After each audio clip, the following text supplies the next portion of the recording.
Dzień dobry, dobry wieczór. Z tej strony Paweł Jeżowski. Witam Was dzisiaj samotnie na live'ie. Nie będzie Jaruski, będzie za to Rosja Dziki Wschód. Na sam początek duże podziękowania, że jesteście ze mną dzisiaj. Opowiemy sobie na temat toczącego konfliktu się i powiem, jak mniej więcej ja to widzę ze swojej strony. Jak to jest komentowane w Rosji, co Rosja chciałaby uzyskać obecnie, jakie są możliwości i tak dalej. Na początku jednak podziękowania dla wszystkich subskrybentów. Podziękowania, słuchajcie,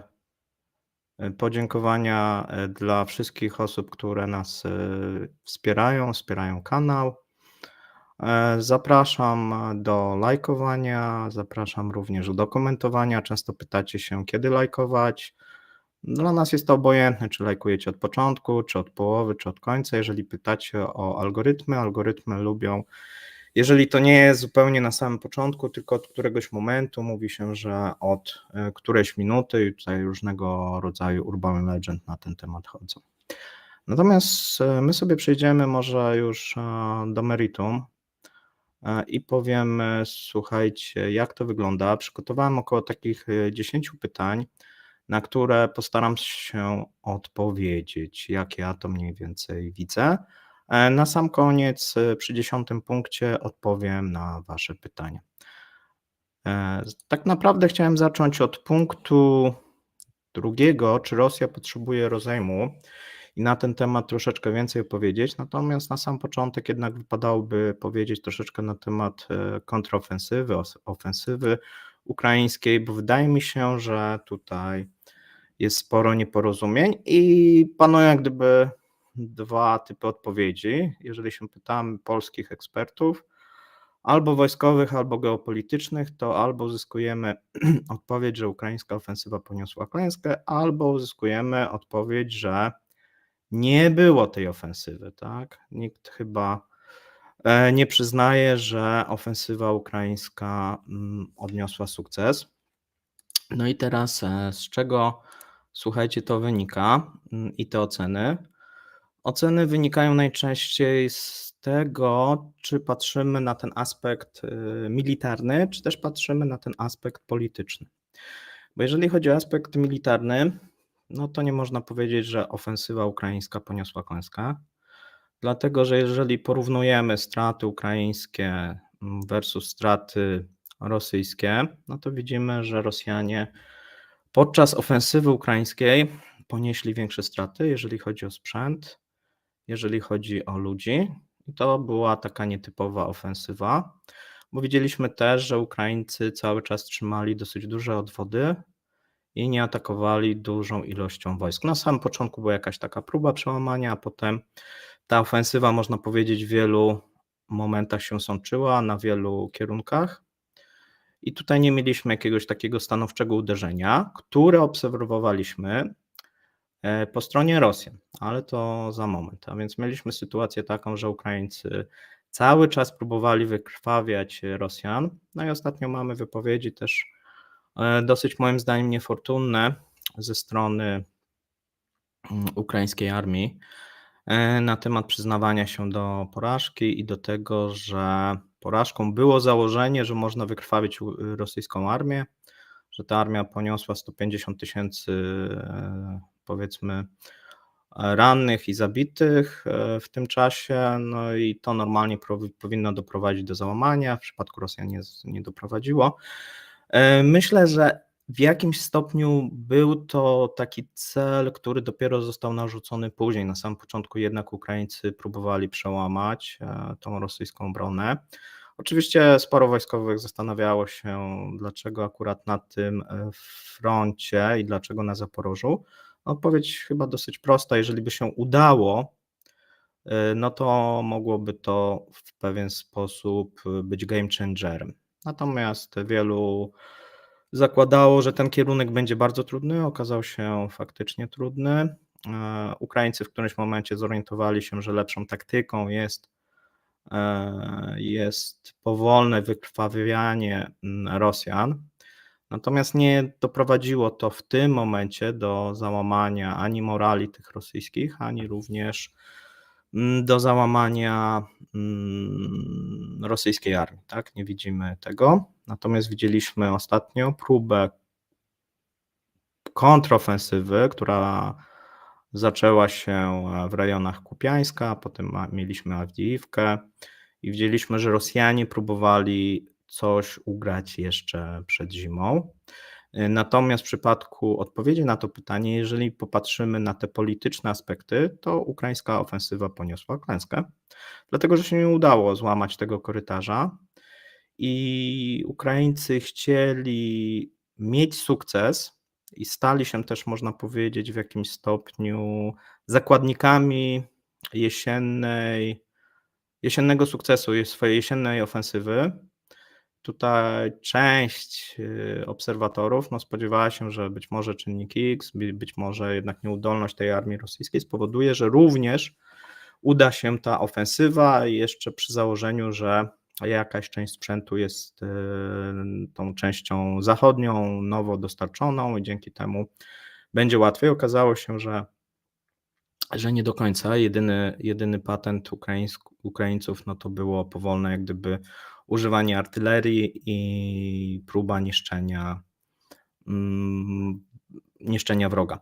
I tutaj druga uwaga, część obserwatorów, i to jest dla mnie akurat do końca niezrozumiałe, uważa, że Ukraińcy ponieśli klęskę nawet militarnie, a przypisywane straty rosyjskie to są głównie makiety, głównie propaganda ukraińska. I obserwując, słuchajcie, rosyjskiego Telegrama i obserwując rosyjskie źródła, uważam, że tak nie jest. Uważam, że Rosjanie ponieśli bardzo duże straty, jeżeli chodzi o tą ofensywę ukraińską. Uważam, że ponieśli o wiele większe. Tak wynika przynajmniej z tych danych, które sami Rosjanie publikują, natomiast Rosjanie cały czas próbują to uzupełniać. I idzie tak jak idzie w tym momencie. Jeżeli chodzi o tutaj werbunek, to ten werbunek, wydaje się, że ta machina się poprawiła w zeszłym roku. Tak naprawdę można powiedzieć, że w tym roku, tak, bo w zeszłym roku mieliśmy tą mobilizację i tam były problemy, natomiast w tym roku to idzie troszeczkę lepiej. Natomiast po raz kolejny Rosjanie wydaje się, że nie są przygotowani do zimy. I teraz przechodzimy sobie do drugiego punktu, który tutaj mamy, czyli czy Rosjanom jest potrzebny rozejm. I patrząc znowuż na to, co Rosjanie podają i patrząc na tą sytuację, to główną tą stroną, która zabiega teraz o rozejm, jest strona rosyjska. My tego może nie widzimy tak wprost, natomiast widzimy różnego rodzaju aktywność przede wszystkim na froncie tym dyplomatycznym i na tym froncie wywiadowczym, żeby zatrzymać przede wszystkim pomoc dla Ukrainy i żeby siąść do stołu rokowań. I mamy wypowiedzi po raz kolejny, które to tylko nas utwierdzają, wypowiedź Macrona, wypowiedzi Scholza. Macron, który mówi, że Ukraina sama podejmie decyzję, że jeszcze nie jest pora na rozejm, czyli znaczy, że rozmowy trwają. Problem, który tutaj się pojawia, to jest oczywiście problem tych warunków. Rosjanie chcieliby zamrozić ten konflikt i nie są zainteresowani pokojem, tylko zainteresowani są rozejmem. Dlaczego są zainteresowani rozejmem? Dlatego, że potrzebują odbudować swój potencjał, zarówno militarny, jak i gospodarczy. I liczą, że przy rozejmie można by liczyć na złagodzenie pakietu sankcji i również przy rozejmie prawdopodobnie zostałaby zmniejszona albo wstrzymana pomoc Ukrainie, bo jaki byłby cel? Dozbrajania Ukrainy, tak, skoro mamy jakiś tam rozejm, a przyszłościowo może pokój, tutaj by dyplomacja na pewno rosyjska próbowała przekonać kraje zachodnie do tego, że pokój jest możliwy za jakiś czas i że ten rozejm może być trwały. i tak dalej. Wystarczy tylko przestać pomagać dalej Ukrainie. No i to jest w mojej ocenie taka próba zastawienia pułapki na te kraje zachodnie. Czy to się uda, to za moment sobie powiemy, bo taki scenariusz się również rysuje.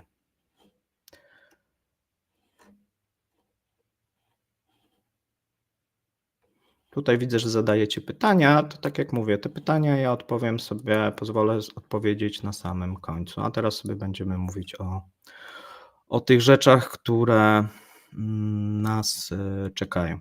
Więc tak, z jednej strony Rosja będzie teraz zabiegała o rozejm i będą różnego rodzaju aktywności, w tym aktywności w Polsce, dotyczące czy polskiej granicy, czy polskich przewoźników, czy tutaj współpracy z Ukrainą, również nacisków na lobby rosyjskie, które nadal jest w kręgach ukraińskich.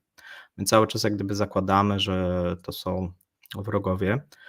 Natomiast no, trzeba też założyć, że skoro wcześniej było dosyć silne rosyjskie lobby, no to wraz z konfliktem część oczywiście tych osób została wyeliminowana, natomiast część jest nadal w aparacie tym ukraińskim i to nie jest taki proces, że można to z dnia na dzień wyeliminować, szczególnie, że Ukraińcy niestety tutaj mało postępują lub mało jest aktywności, którą jeszcze jakiś czas temu podjęli w walce z korupcją. A ponieważ nie ma tej aktywności, no to ta korupcja cały czas jednak istnieje i cały czas też istnieją wpływy rosyjskie, jeżeli chodzi o struktury ukraińskie. I to zarówno te wojskowe, jak i te polityczne. Tylko oczywiście nikt się z tym otwarcie nie afiszuje. No tak samo jak nie do końca w Polsce nikt się nie afiszuje, że jest ekspertem, który gdzieś tam jest opłacany na przykład z rosyjskich pieniędzy, no bo to by było dziwne, tak jakby ktoś powiedział, nie, no ja jestem tak. No oczywiście te osoby, które są otwarcie prorosyjskie, no może nawet jeżeli się do tego przyznają, no to nikt nie przyzna, że dostają na przykład pieniądze ze strony Rosjan, tak, no bo to od razu byłaby przypięta jakaś łatka agenta. Więc coś takiego nie występuje, natomiast no, musimy założyć, że na pewno coś takiego istnieje. No i teraz, skoro wydaje się, że Rosjanie potrzebują ten rozejm, no to potrzebują z kilku elementów, czyli żeby zacząć poprawiać szkolenie tych swoich żołnierzy, żeby uzupełniać straty i żeby przede wszystkim fabryki zaczęły produkować na czas, bo teraz jest trochę takie gonienie króliczka i ze strony Zachodu, i ze strony Ukrainy, ale również ze strony Rosji, bo my często patrzymy tylko na tą stronę zachodnią, że ona jest taka nieudolna, jeżeli chodzi o tą pomoc, a pamiętajmy, że mamy jakiś stopień absorpcji, tak? To nie jest tak, że wyślemy ten sprzęt i damy ludziom, którzy nie są niewyszkoleni. Po stronie rosyjskiej też tak jest, nawet jeżeli ten sprzęt jest czasami prostszy, no to jednak trzeba te osoby przeszkolić, a tu cały czas mamy sytuację taką, że ubywa tego personelu i tych żołnierzy bardziej doświadczonych, a przybywa coraz więcej zmobilizowanych, plus tych ochotników, którzy nie mieli do czynienia na przykład wcześniej z obsługą danego typu uzbrojenia. No więc potrzebuje się tutaj też czasu, żeby zgrać te jednostki, żeby je odpowiednio przygotować i tak dalej. Więc tutaj Rosjanie na pewno potrzebowaliby tego czasu i ten czas dla nich byłby wskazany byłby rozejm. I jeszcze jest jeden aspekt, który my często postrzegamy. Rosjanie lubią grać bardzo często na blef, czyli mówią, że mogą wytrzymać długoletnią wojnę, czyli przechodzimy teraz do punktu 7. I jeżeli posłuchamy Rosjan, no to Rosjanie mówią, że mogą wytrzymać 2 lata, 5 lat, 10 lat takiego konfliktu. I to trochę przypomina, jeżeli byście posłuchali ten blef, który był w przypadku szantażu gazowego i szantażu energetycznego, kiedy próbowano wmówić, że Europa nie będzie mogła się obyć bez rosyjskiego gazu, nie będzie mogła się obyć bez rosyjskiej ropy i tak dalej. No, a Rosjanie sobie doskonale, Gazprom sobie doskonale poradzi, zmieni kierunki dostaw, rosyjskie firmy zmienią kierunki dostaw na kierunki azjatyckie i nie będzie żadnego problemu. Jak widzimy, tak nie jest do końca. Część udaje się przenieść, na część się nie udaje. No, w przypadku na przykład gazu nie ma takiej możliwości, żeby zmienić kierunki dostaw, no bo nie ma jak tego przetransportować. W przypadku ropy widzimy też problemy związane z tym, że ceny, które się uzyskują, są cenami często niższymi i są problemy przede wszystkim z płatnościami, tak? Te płatności się wydłużają, są w dosyć niewygodnych walutach, no i to nie jest wygodne dla Rosji. Rosja by bardzo chciała wrócić do tego handlu z Europą, szczególnie z Niemcami, z Europą Zachodnią, również z Polską, jeżeli byłoby to możliwe, no bo to dawało to, co wcześniej było, czyli dawało fundusze na prowadzenie tej wojny. W tym momencie nie ma tych funduszy i Rosji nie stać na długoletni konflikt. I oczywiście tutaj będą pytania, jak długo Rosja może taki konflikt ciągnąć. Tego nikt nie wie, tak? Sami Rosjanie tego nie wiedzą, bo w sumie władza jest oszukiwana, bank centralny oszukuje, Rosstat oszukuje. Te dane, które są publikowane, no pokazują, że jest coraz gorzej, ale gdzie jest dno, no to docieramy do dna i jeszcze widać, że jeszcze coś tam się da wyskrobać i tak Rosjanie jak gdyby postępują. Próbują blefować, że jeszcze mogą, docierają gdzieś do jakichś granic. Takie mieliśmy na przykład przykład z rublem. Bank centralny nie był w stanie już bronić tego kursu rubla. No i w tym momencie mieliśmy sytuację taką, że przerzucono obronę, zobaczcie, rubla na eksporterów. No jeżeli to na przykład by się nie powiodło, no to przerzuci się na barki ludności, tak? Czyli na przykład zabierając ludności dewizy i tak dalej. A więc tutaj jeszcze władza za każdym razem próbuje ugrać. Tylko oczywiście pytanie się pojawia, które jest bardzo zasadne, co dalej. No bo teraz tak, jeżeli nie udałoby się uzyskać tego rozejmu, takie szanse są i taki scenariusz jest na stole, tylko co stoi jak gdyby przeciwko? No przeciwko stoi w tym momencie chyba nawet nie rząd ukraiński, bo wydaje się, że rząd ukraiński, być może prezydent, byłby skłonny do takiego rozejmu, ale nie do końca na ten moment jest gotowe na to ukraińskie społeczeństwo. To ukraińskie społeczeństwo jest coraz bardziej zmęczone tą wojną, tak samo jak rosyjskie. Natomiast nie jest gotowe w tym momencie poświęcić swojego terytorium. No i to też jest oczywiście dla każdego polityka, który podpisałby taki rozejm, no to jest taki trochę wyrok śmierci, tak?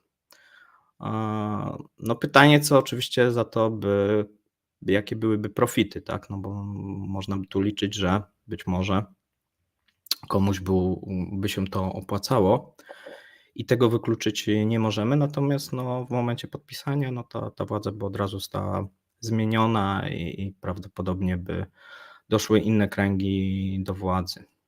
Natomiast takiego scenariusza też nie możemy wykluczyć, że ten rozejm będzie i trzeba się z nim liczyć, że z każdym miesiącem tej wojny ten rozejm będzie się zbliżał.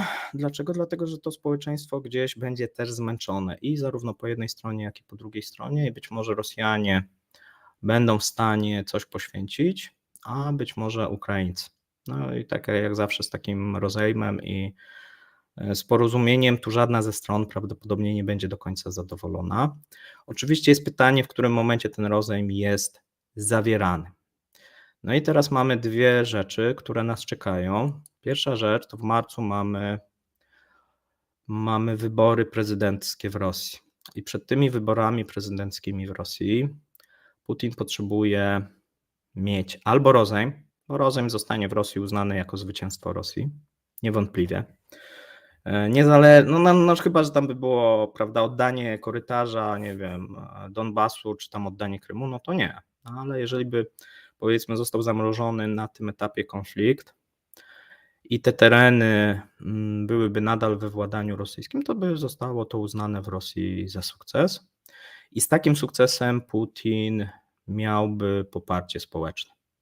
Bo Rosja, pamiętajcie, że ma to do siebie, że każdy sukces według Rosjan musi być okupiony cierpieniem. I to wtedy jest tak bliżej tej mentalności imperialnej, czyli my cierpimy, ale w imię czegoś, tak? Czyli tutaj tyle osób zginęło, ale w imię odzyskania ziem rosyjskich, tak, i tak dalej, w imię budowy imperium. No i możemy sobie tutaj i tam podkładać, no ale to cierpienie wtedy jest jakoś wytłumaczone. Natomiast no jeżeli tu by się okazało, że jest podpisany rozejm, ale z tego Rosja no de facto nic nie zyskuje i tam próbuje coś sprzedać propagandowo, no to wtedy to cierpienie nie miałoby sensu i to w Rosji no władza miałaby trudno utrzymać się, niezależnie jakim mocnym dyktatorem w tym momencie jest Putin, jego otoczenie, jak ta władza jest silna, trudno byłoby to wytłumaczyć społeczeństwu rosyjskiemu. A więc pojawia się pomysł, być może szalony, żeby była kolejna ofensywa. Ofensywa tym razem zimowa i takie przymiarki do tej ofensywy już mieliśmy pod Awdijiwką, czyli próba zamknięcia Ukraińców w pewnym kotle. Jeżeli by się to udało właśnie na koniec tej jesieni, no to byłby sukces. Na tym sukcesie można by było budować właśnie następną ofensywę, bo ogólnie plan rosyjski był taki, że Ukraińcy atakują na tym Zaporożu się wykrwawiają, tam rzucają bardzo dużą ilość sprzętu, ludzi i to jest pułapka na nich. W którymś momencie, kiedy oni już są osłabieni, uderzamy na nich ze wschodu, no i tam no, różnego rodzaju były scenariusze kreślone. I takie mamy też informacje, dochodzą do nas, że tego typu kontrofensywa była szykowana cały czas. I widzieliśmy, że Rosjanie musieli niestety użyć część swoich odwodów wcześniej niż planowali, i drugą, no próbowali jeszcze przynajmniej zrobić drugi raz to, co się stało w Bachmucie, tylko tym razem pod Awdijiwką. No i tutaj w tym momencie troszeczkę ugrzęźli. Wcześniej niż zamknęli ten kocioł, tak? Czyli jeszcze im dosyć dużo brakuje. Natomiast pewnie będzie to ten kierunek, który będzie kontynuowany i należy liczyć się z tym, że no teraz będziemy mieli sytuację, że mamy listopad, grudzień, a więc jeżeli chodzi o ten front, no to nie będzie można użyć tego sprzętu ciężkiego. Będzie też problematyczne użycie lotnictwa, to co dawało Rosjanom przewagę. Dlaczego? No dlatego, że pogoda, tak? No tutaj będziemy mieli zachmurzenie, opady i tak dalej, a więc będzie to bardzo utrudnione. A więc tu będzie głównie grała artyleria i również jednostki specjalne i piechota. No i na tym polu akurat Rosjanie są w mojej ocenie słabiej przygotowani i nie do końca nauczyli się w zeszłym roku, to znaczy nie są przygotowani wystarczająco dobrze na okres zimowy. Zobaczymy, jak to będzie w poszczególnych jednostkach, natomiast na pewno będą dochodziły różnego rodzaju informacje, że tam są różnego rodzaju braki. Po stronie ukraińskiej też, natomiast wydaje się, że po tej stronie rosyjskiej będą większe, dlatego że będzie dopływ też świeżo zmobilizowanych ochotników, rezerwistów i oni bardzo często będą słabo wyposażeni, dlatego że Rosjanie no nie mają tych możliwości, jakie mają w tym momencie jeszcze Ukraińcy, to znaczy im nikt nie pomaga, oprócz Korei Północnej i Birmy. Ale tak jak wiecie, z Birmą jest jeden problem, bo na północnym wschodzie przy Chinach mamy teraz armię wyzwoleńczą demokratyczną, jak zwał, tak zwał. No i w tym momencie jakiekolwiek dostawy dla Rosjan są wstrzymane, a więc jedynie zostaje ten kierunek w tym momencie irański i chiński. W przypadku Iranu sytuacja nie do końca jest też klarowna dla Rosjan, bo widzimy też bardzo duże zbliżenie pomiędzy Tadżykistanem a Iranem, pomimo tego, że w Tadżykistanie mamy bardzo świecki rząd i niby taką dyktaturę. Natomiast te społeczeństwa, ponieważ no tu mamy bardzo blisko spokrewnione jednak te ludy i te społeczeństwa, to, co się dzieje w Palestynie, powoduje też wrzenie w tych republikach i to wrzenie takie o podłożu religijnym. I tu widzimy coraz mocniejsze wpływy Iranu, jeżeli chodzi o Azję centralną i szczególnie Tadżykistan. Widzimy też coraz dalej, bo Tadżykistan mamy ten tak niżej, tak? Mamy wyżej Kazachstan, no i Kazachstan w tym momencie, no można powiedzieć, że odrywa się od Rosji i ma dosyć dużą kryszę w postaci Chin. I to może dla Rosji stanowić problem, bo jeżeli straci Kazachstan w tym regionie, to traci też wpływy w Kirgistanie, w Tadżykistanie. Tadżykistan w tym momencie naturalnie gdzieś będzie się zbliżał do Iranu.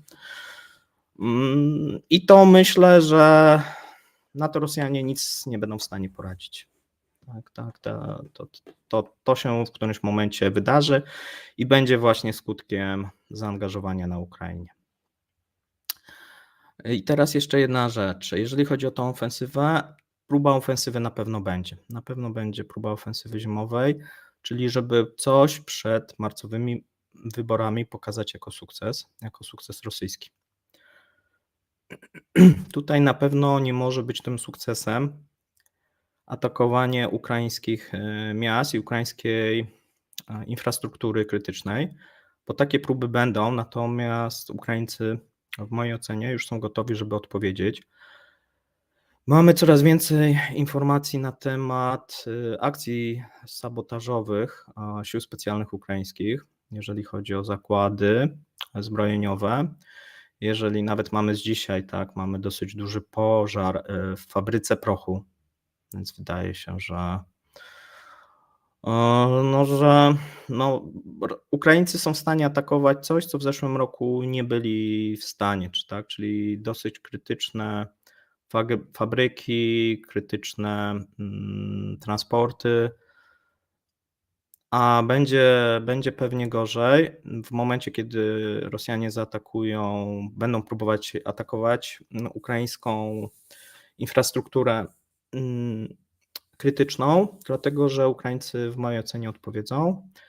Dosyć dobrze przygotowali się, jeżeli chodzi o wyszkolenie operatorów dronów, jeżeli chodzi o również zakupy tych dronów. Tak, mówi się tutaj, że mamy kilkaset tysięcy dronów. No i widzimy to zresztą, że mamy początki tego, natomiast taka można powiedzieć, że walka na tym froncie będzie najaktywniejsza w zimie, dlatego że Ukraińcy pewnie będą sobie tutaj próbowali tymi dronami osłabiać opelotkę rosyjską. Pamiętajmy, że żaden system nie jest zupełnie odporny, a więc nawet jak Rosjanie twierdzą, że 100% udaje im się zestrzelić, no to tak samo jak w przypadku ukraińskim, nigdy to nie jest 100%, zawsze te kilkanaście procent czy kilkadziesiąt procent trafia w cel. No i tak jak widzimy, no często te cele Ukraińcy mocno jakoś się tym nie chwalą w niektórych przypadkach, natomiast mamy często informacje ze źródeł rosyjskich, no, że dosyć krytyczne czy właśnie fabryki, czy też węzły, czy też mieliśmy kilka razy sabotaż, jeżeli chodzi o wydobycie ropy naftowej i to będzie się w mojej ocenie nasilać, bo taki jest mniej więcej trend, tak? Widzimy, że tutaj jeżeli chodzi o te systemy dronowe, to już jest jak gdyby przygotowane i czeka jak gdyby odpowiedniego momentu. Dlaczego teraz tego nie robią? Dlatego, że w tym momencie jak gdyby nie byłoby tego efektu. Natomiast w momencie, kiedy ten front zupełnie, że tak powiem, powiedzmy jeszcze tam pół miesiąca, już teraz zamiera, natomiast za moment będą tylko takie walki pozycyjne i głównie użycie piechoty, artylerii. I w tym momencie Rosjanie prawdopodobnie będą próbowali atakować infrastrukturę, w drugą stronę również rosyjska infrastruktura będzie atakowana. No zobaczymy, kto jest lepiej przygotowany. Tutaj w mojej ocenie Ukraińcy się przygotowali. Dlaczego? No dlatego, że z zeszłej zimy mieli ataki, a więc nie chcą popełnić tego samego błędu, no i zgromadzili odpowiednie tutaj środki, możliwości, żeby się zabezpieczyć przed blackoutami. W przypadku Rosjanie moim zdaniem są zupełnie, nie są odporni na to. Oni się tego nie spodziewają. to będzie takie rosyjskie myślenie, że no ale przecież nam się to nie przytrafi, no ale jak, no może tam jakieś przypadkowe drony, no ale jakiś taki większy atak jest niemożliwy, a jeżeli atak, no to na siły zbrojne, no ale przecież nie na ludność cywilną czy na infrastrukturę krytyczną. A tutaj trzeba będzie się liczyć z czymś takim. Widzę, że tutaj cały czas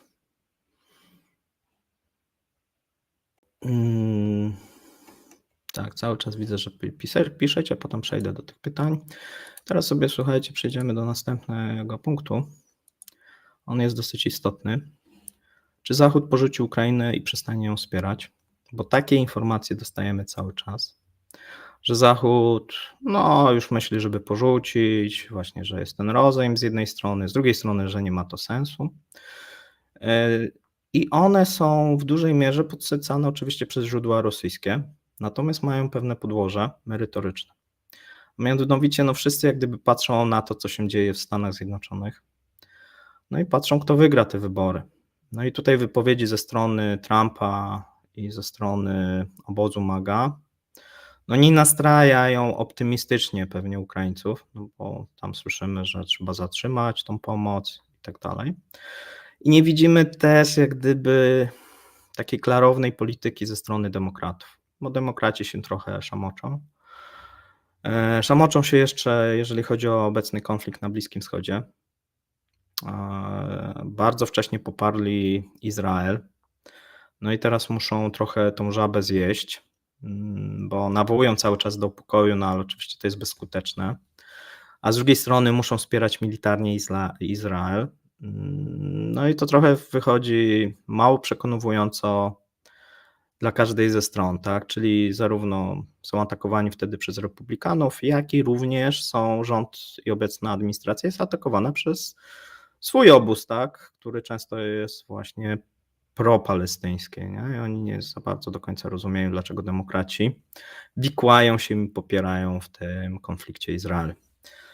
No i taką sytuację będziemy mieli prawdopodobnie do momentu, kiedy wojskowo, militarnie no Izrael, że tak powiem, zniszczy całą strefę Gazy i ustanowi, no i zniszczy jak gdyby władze tam lokalne Hamasu i ustanowi inny zarząd nad tymi terenami. Zobaczymy, czy to będzie zarząd izraelski, czy to będzie na przykład, bo mówi się o autonomii Palestyny, tak, i żeby im oddać władanie. Nie wiem, jak to będzie, nie jestem akurat tutaj w tym względzie jakimś wielkim specjalistą, natomiast nie wydaje mi się, że jakikolwiek nastąpi rozejm, dopóki nie będzie informacji ze stron wojskowych, że taki rozejm jest potrzebny. Tak? A więc najpierw musi tam być pewnie jakiś sukces wojskowy, zniszczone te wszystkie tunele, albo większość tych tuneli zawalona i tak dalej. Niestety zginie oczywiście bardzo dużo osób, no i to jest jakiś koszt, no i niestety to spadnie na administrację demokratów. Tylko pamiętajmy jeszcze jednej rzeczy, że jak przyjdzie do wyborów, to teraz demokraci mogą i często będą krytykować obecną władzę, obecny rząd, ale jak przyjdzie do wyborów czy Biden, czy Trump, to nawet ten Biden, który będzie krytykowany, będzie tym mniejszym złem niż ten zły Trump, bo ten Trump do tych wyborów no urośnie, tak, urosną mu rogi, to aż do chyba nieba i będzie obarczany o całe zło ze strony demokratów. Tam będzie dosyć, myślę, silna nagonka, tak, na tą część republikańską. Zobaczymy, czy republikanie też wytrzymają to wsparcie dla Trumpa, bo tutaj też wszystko może się wydarzyć. Więc tutaj bym nie przesądzał tego, tak jak już wielu obserwatorów przesądza, że te wybory wygrają republikanie, wygra Trump. Ważna jest też te aspekty ekonomiczne. A tutaj akurat ostatnio ze Stanów Zjednoczonych są dobre informacje. To się jeszcze nie przekłada na poparcie społeczne i na odczucia społeczne, natomiast te informacje, które płyną z gospodarki amerykańskiej, są pozytywne. Zobaczymy, jak się to będzie kształtować, bo oczywiście to jest gdzieś wypadkowa, trzeba też patrzeć na to, jak będzie z gospodarką światową, a ona też jest zależna od gospodarki na przykład chińskiej i europejskiej, a stamtąd nie ma dobrych informacji. Więc jeżeli byśmy szukali gdzieś dobrych informacji tych ekonomicznych, no to pewnie Stany Zjednoczone. No ale też na przykład widzimy, że na przykład te dobre informacje, tak, czyli produkcja ropy naftowej, czy sprzedaż gazu, czy sprzedaż uzbrojenia, nie? To są też pewne rzeczy, które napędzają tą gospodarkę, ale są też takie elementy, które też pokazują, że jeżeli chodzi o produkcję, jeżeli chodzi o cały czas miejsca pracy, no wygląda to w Stanach Zjednoczonych dosyć dobrze i tutaj szykuje się prawdopodobnie większe odbicie. Nawet pomimo tego, że Chiny cały czas będą miały swoje problemy, bo te problemy bardziej będą związane z tym, że część producentów przekieruje produkcję na inne kierunki. No i z tym, że Chiny nie mogą sobie poradzić cały czas ze swoimi problemami, tak? Nie do końca tylko z tym, że nie mają rynku zbytu. A więc tutaj zobaczymy, jak to będzie. A jeżeli chodzi, czy Zachód porzuci, na pewno mamy, tak jak powiedziałem, już wypowiedzi jakichś polskich ekspertów, że należy to rozważać. Mamy dosyć silne lobby, pamiętajmy, teraz uruchomione, takie prorosyjskie. Mamy wypowiedzi czy niemieckich polityków, czy też austriackich, no już nie wspominając oczywiście o węgierskich. I to będzie się nasilać, dopóki będzie ta szansa, że Ukraina może siąść do tego stołu. Natomiast no, w którymś momencie to zostanie prawdopodobnie porzucone, jeżeli Ukraińcy nie podejmą, znaczy oni rozmawiają, natomiast no, jeżeli z tego nic nie będzie cały czas wychodzić i cały czas nie będzie poparcia społecznego w Ukrainie dla rozejmu. Na razie jego nie ma i to jest chyba największy problem, bo nawet jeżeli byśmy sobie wyobrazili, że Rosjanie robią jakieś ustępstwa, no to one musiałyby być duże, a znowuż to nie jest akceptowalne po stronie rosyjskiej. No ale zobaczymy jak to będzie. Rosjanom bardzo ten rozejm by się przydał, natomiast jeżeli nie rozejm, no to ofensywa. No ta ofensywa w mojej ocenie rosyjska nie zakończy się sukcesem, no bo nie może się zakończyć, dlatego że Rosjanie muszą zbudować przewagę, a żeby zbudować tą przewagę potrzebują czasu, a ten czas mogą kupić w mojej ocenie tylko rozejmem, a prowadząc konflikt i mając sankcje, mając problemy wewnętrzne, z gospodarką, które się pogłębiają z miesiąca na miesiąc i goniąc tego króliczka, no trudno jest tutaj jakoś zbudować tą przewagę, tak, na tym froncie, nie? Szczególnie jeszcze jak mają sabotaż, tak, jakieś fabryki prochu im wybuchają i tak dalej, no to trzeba jakoś uspokoić, tak, więc tutaj to też jest istotne.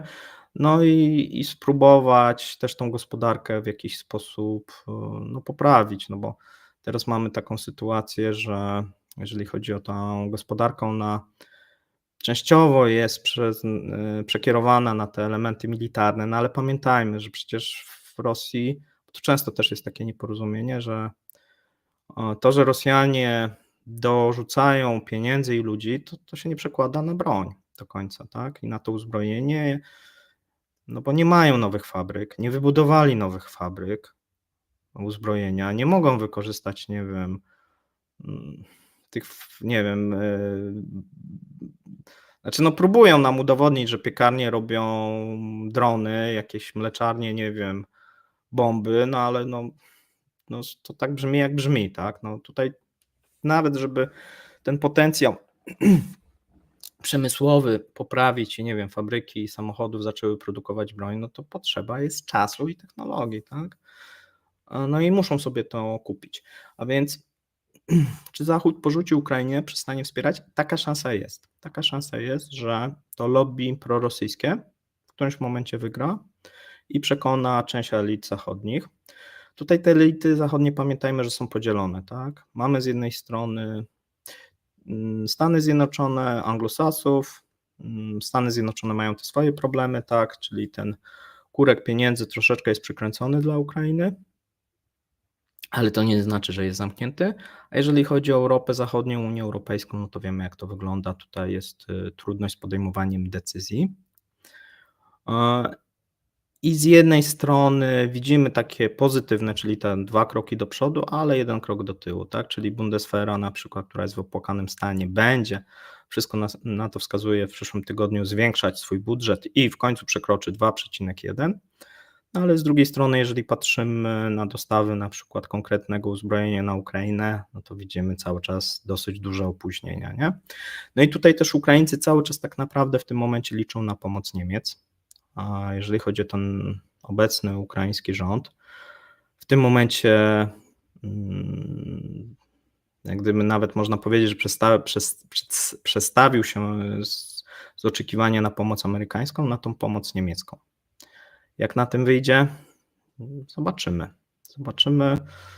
Tu byłbym lekko sceptyczny, natomiast no to nie oznacza, że Niemcy nie będą jak gdyby wspierać, bo to też często jest takie nieporozumienie, że nic nie robią. Nie, no to jest tak jak mówię, 2 kroki do przodu, 1 do tyłu albo 1,5 do tyłu, to tak często wygląda, tak? Czyli coś obiecują, potem są jakieś problemy.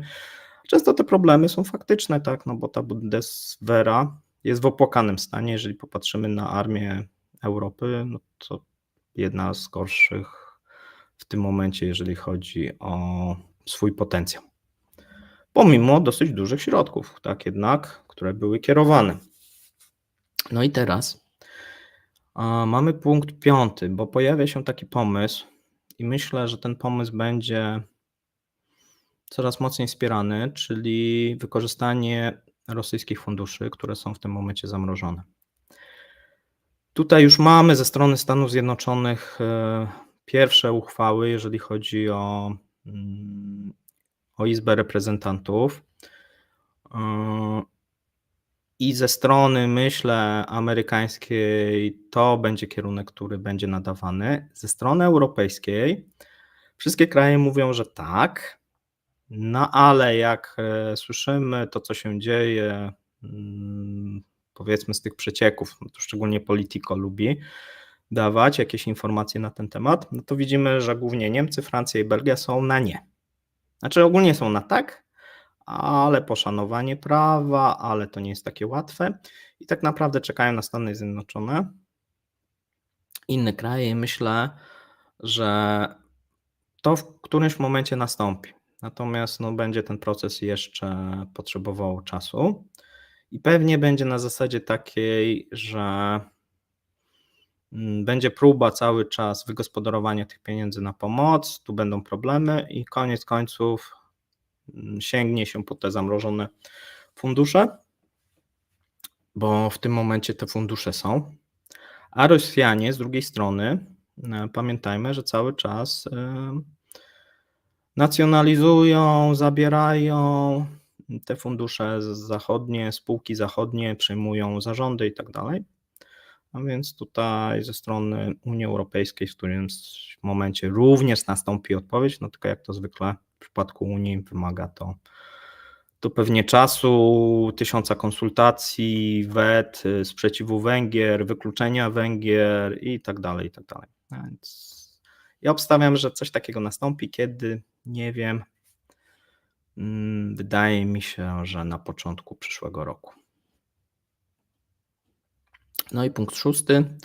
To już trochę sobie powiedzieliśmy, dlaczego polscy eksperci wieszczą zwycięstwo Rosji. W mojej ocenie w tym momencie nic na to nie wskazuje. Natomiast oni wieszczą to zwycięstwo z kilku powodów. Pierwszy powód, który jest jakiś racjonalny, to podają, że Rosja ma więcej ludności, więcej surowców.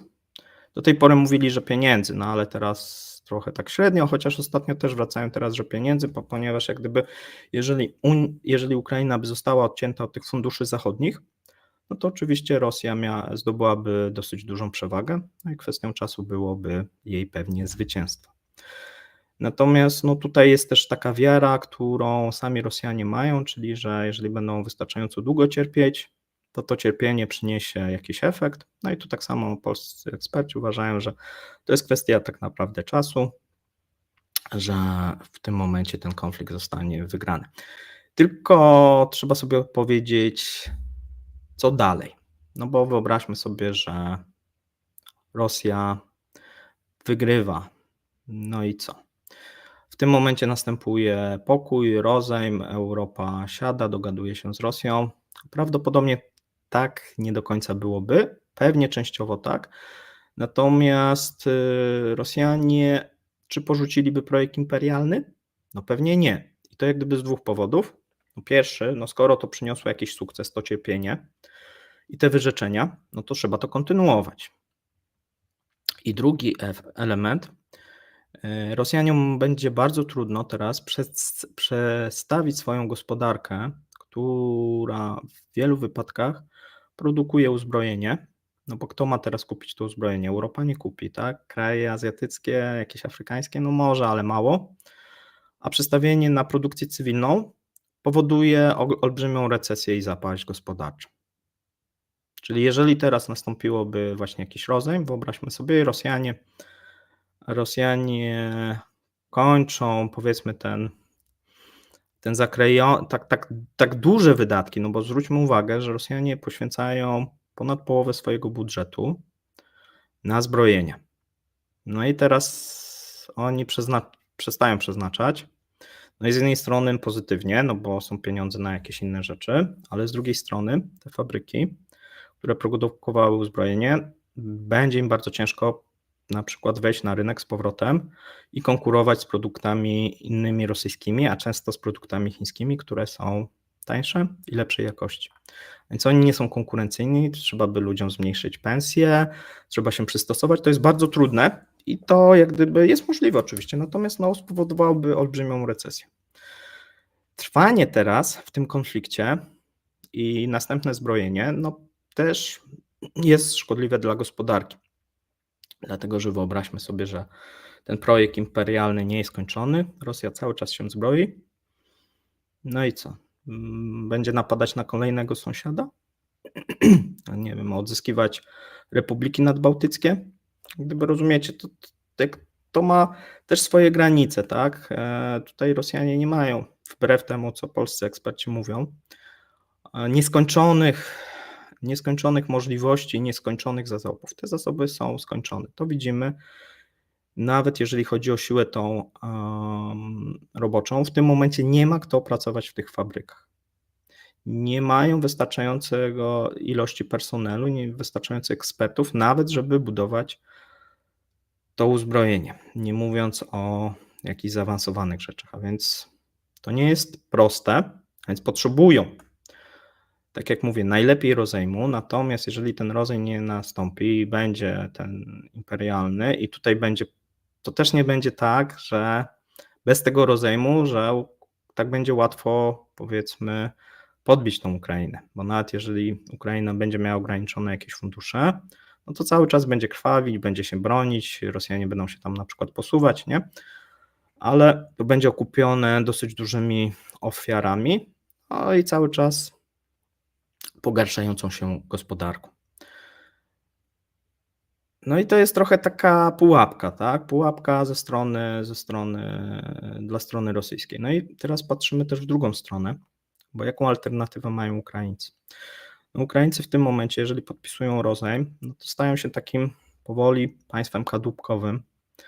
No i na co mogą liczyć? No mogą liczyć na to, że zostaną przyjęci do Unii Europejskiej, tam do sojuszu, NATO, ale to ważne, żeby do Unii Europejskiej, tak? No bo wtedy stają się częścią tej Unii i takim mirażem żyją i to wydaje się, tutaj na tym punkcie być może jest próba jakiegoś dogadania się, czyli Ukraina wchodzi do Unii Europejskiej, ale podpisuje jakiś rozejm, pokój, rozejm bardziej z Rosją.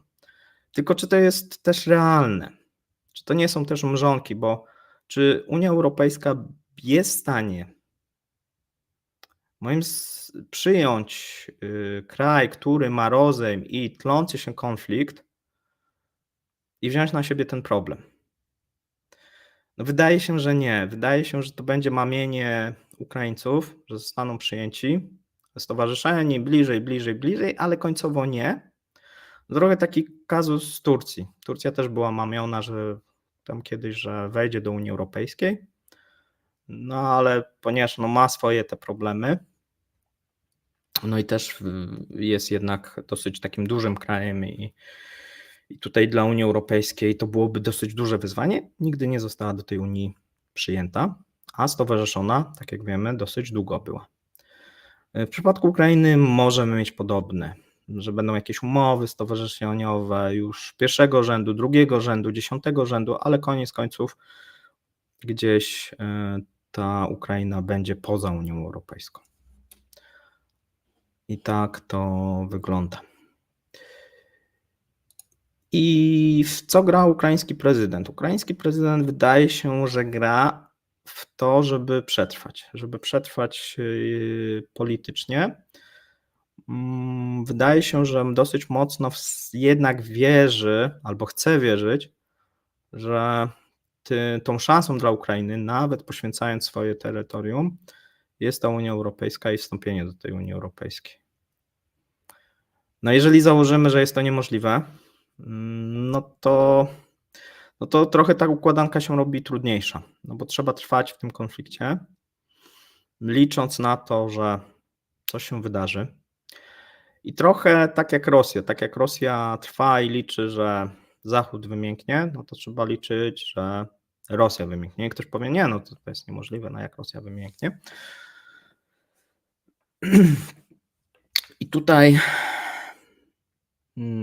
nie wiemy tego. Nie wiemy, patrząc na tą gospodarkę rosyjską, jak to się potoczy. Nie wiemy, gdzie są granice. Tak samo nie wiemy, gdzie są granice. Znaczy, Ukraińcy nie za bardzo mają wybór.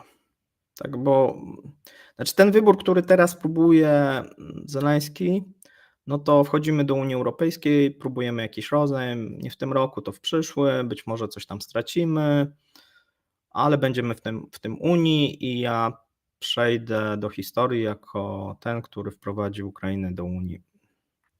Moim zdaniem nic takiego się nie wydarzy. Możecie mnie poprawić, możemy to sprawdzić w mojej ocenie. Dopóki jest projekt imperialny rosyjski, no to nie będzie Ukrainy w Unii Europejskiej. Żeby Ukraina znalazła się w Unii Europejskiej, to projekt imperialny musi się zakończyć. Nie? A żeby się zakończył, no to mamy jak gdyby kilka dróg do tego. No i się to wiąże z tym, że Rosja się osłabia i zarówno demograficznie, jak i gospodarczo. Tak?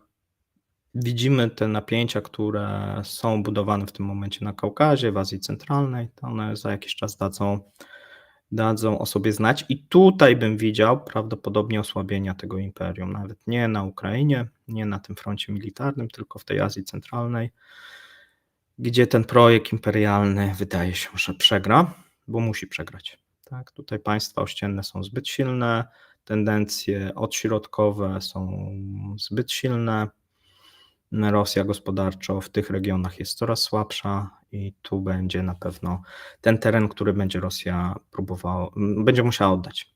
No i pytanie jest oczywiście, czy to warte było, tak, czyli rozpętanie, no i pewnie większość rosyjskich potem jakichś ekspertów będzie za jakiś czas twierdzić i historyków, że nie było warte, no, natomiast w tym momencie Rosjanie będą w tym trwali. No i teraz przechodzimy do najważniejszego punktu, gdzie jest interes Polski w tym wszystkim. No jeżeli chodzi o Polskę, pamiętajmy, naszym interesem nie jest, żeby Ukraina odzyskała wszystkie swoje terytoria. Jak ktoś powie, no ale jak? Naszym interesem jest, żeby Ukraina oddzielała nas od Rosji i żeby projekt imperialny rosyjski się zakończył. Czy on się zakończy tym, że Ukraina odzyska? Nas to, że tak powiem, nie interesuje, czy Ukraina odzyska Krym, czy nie odzyska Donbas, czy nie odzyska, czy będzie takim państwem, czy innym. Najlepiej oczywiście, żeby była państwem demokratycznym, żeby była zrzeszona z Unią Europejską, żeby była przyjazna Polsce. Natomiast też trzeba liczyć się z tym, bo tu często też się tak mówi, że Ukraina i Rosja na wiele lat będzie wrogami. Może tak być, ale nie musi tak być wcale.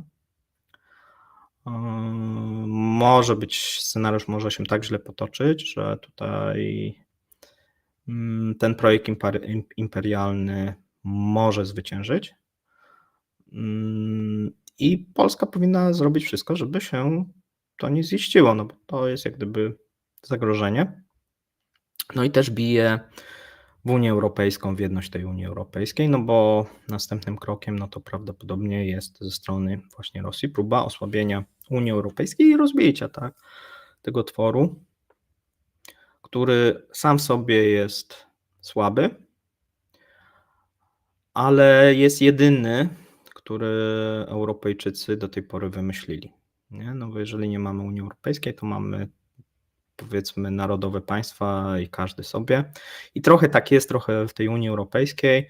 No jest ta próba federalizacji, natomiast no ta próba federalizacji też polega na tym, że mamy silniejsze państwa, które próbują narzucić słabszym państwom, co mają robić. Nie? Widzieliśmy przykład Grecji, Niemiec, gdzie Grecy zostali postawieni do szeregu i zostali obarczeni jakimiś kosztami zapaści ekonomicznej, żeby ratować niemieckie i francuskie banki. Nie? No i teraz możemy sobie wyobrazić, że w federalizowanej Europie no, podobne jakieś aktywności byłyby. Oczywiście z punktu widzenia Polski, ponieważ jesteśmy nadal na obrzeżach, oczywiście jeżeli załóżmy, Ukraina zostałaby przyjęta, no to wtedy trochę się to zmienia. No ale tak jak mówię, na razie wątpię, żeby to nastąpiło przy imperialnej Rosji. No natomiast ta federalizacja, która jest planowana, no z jednej strony wydaje się, że powinna wzmocnić Unię Europejską, natomiast no będzie trudna, bo budzi duże napięcia, no i też jak gdyby daje. No, ale z drugiej strony pytanie, jak to można przeprowadzić, tak? Czyli nie narzucając, tak, czyli żeby respektować wszystkie kraje i żeby silniejsze kraje nie miały przewagi nad słabszymi, nie? To też jest trudne, bo to jest jak gdyby naturalne, no skoro jesteśmy silniejsi ekonomicznie, gospodarczo, no to powinniśmy narzucać. No tutaj Niemcy są w coraz trudniejszej sytuacji, bo gospodarczo sobie słabo ostatnio radzą i to jest mało przekonujące, a militarnie widzimy stan niemieckiej Bundeswehry, no i w porównaniu, nie wiem, czy z francuskimi siłami, i czy nawet z polskimi, czy skandynawskimi, no to wygląda to bardzo, bardzo źle. No zobaczymy, jak to będzie. Niemcy będą zwiększać te nakłady, ale zwiększenie samych nakładów, no to jeszcze jest za mało. To jest proces. I myślę też również, jak gdyby rosyjska władza i Putin, mając dosyć sprawny jednak wywiad, doskonale zdawał sobie sprawę, w jakim opłakanym stanie jest niemiecka armia. No i też na tej podstawie no, budował sobie wizję, tak, że tej imperialnej Rosji podbijamy Ukrainę, grozimy tutaj Europie, przecież spójrzmy na Bundeswehrę, co nie ma żadnych sił, więc tak naprawdę tylko Amerykanie są przeciwnikiem, a jeżeli się Amerykanów wyeliminuje, no to w sumie wrota do Europy są otwarte. Nie? To takie myślenie. I ono po części, tak jak widzimy teraz, no miało jakieś podstawy. Tak? Więc interesem, jeszcze raz, żeby to wybrzmiało, interesem Polski jest przede wszystkim to, żeby Ukraina, czy się obroni, czy się nie obroni, nie jest tak istotne, czy nie zostanie zatrzymany ten imperialny pochód Rosji. Bo to jest najbardziej chyba dla nas ten aspekt kluczowy. Oczywiście, jeżeli by się udało, że ta Ukraina, tak jak mówię, była demokratyczna, pokój z Rosją byłby trwały, to teraz się wydaje dosyć dalekie, ale to też jest scenariusz, który nam dzisiaj się wydaje daleki, a może się okazać za jakiś czas, że jest jak najbardziej możliwy. Na przykład w Rosji nastąpią zmiany, czy nastąpi zapaść, tak, i Rosja zajmie się swoimi problemami w końcu, zamiast straszyć swoich sąsiadów. No bo tak jak mówię, no, budowa tego planu imperialnego no jest dosyć ciężka, mając słabą gospodarkę, no bo jeżeli się przeznacza ponad połowę swojego budżetu na armię, no to tak nie wierzę polskim ekspertom, że tak można przez 10 lat. Po prostu się nie da. To są Duże koszty, duże napięcia społeczne. Wcześniej czy później to gdzieś uderzy w każdą władzę, nawet rosyjską. No i teraz przejdziemy jest godzinka, przechodzimy do Waszych pytań. Mamy 100 i spróbujemy pójść od góry. Czy dzisiaj będzie Jaruski? Powiedziałem, że nie, a więc to już wiecie, bo już godzinę rozmawiamy. Kiedy będzie? Pytacie się, nie wiem kiedy będzie. Próbowaliśmy coś z Mateuszem nagrać, dosyć ciężko idzie. Mieliśmy dzisiaj robić, ale się nie wyrobiliśmy. Prawdopodobnie będzie za tydzień. Mamy dosyć dużo materiału, jesteśmy tak średnio z niego zadowoleni, nie? Ale będziemy jeszcze dosyć sporo dogrywać.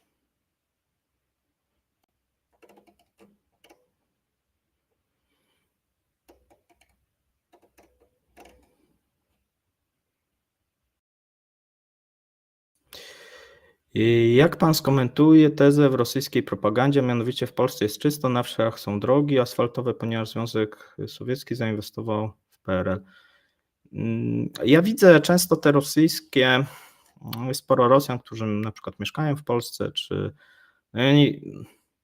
oni próbują pokazać tą Rosję, że Rosja jest to takie zapyziała, a Polska jest taka cudowna, wspaniała. To jest trochę też przerysowane i trochę jest pod naszą publikę, że w Rosji jest tak źle. Są miejsca, gdzie jest bardzo źle i na tej Głubince, tak, takiej Głubince jest faktycznie często tragicznie. Ostatnio są na przykład jakieś doniesienia, że ludzie nie mają na opał, muszą brać jakieś kredyty, tych kredytów nie mogą dostać, no jakaś tragedia, jak się nawet porównuje z Polską, no, ale są regiony, gdzie się bardzo dobrze też może żyło, teraz jest gorzej, tak, no mamy jednak tą inflację i to pogorszenie tych i to tak w sumie w przeciągu roku im to tąpnęło i w tym momencie jak rozmawia się z Rosjanami, to oni nie są zadowoleni, ale cierpią, tak, i oni się bardzo wkurzą, jak się okazałoby, że to cierpienie nie ma sensu, czyli oni tak cierpią i teraz gospodarczo, ekonomicznie i oni, a potem się okazałoby, że nie wiem, że nic nie zyskali, to bardzo, bardzo, bardzo źle, tak, bo oni lubią cierpieć, ale żeby był sens w tym cierpieniu, to tak by było dobrze nawet, nie? Gorzej jak właśnie cierpią i nie ma w tym sensu, to wtedy nie jest tak, nie po rosyjsku.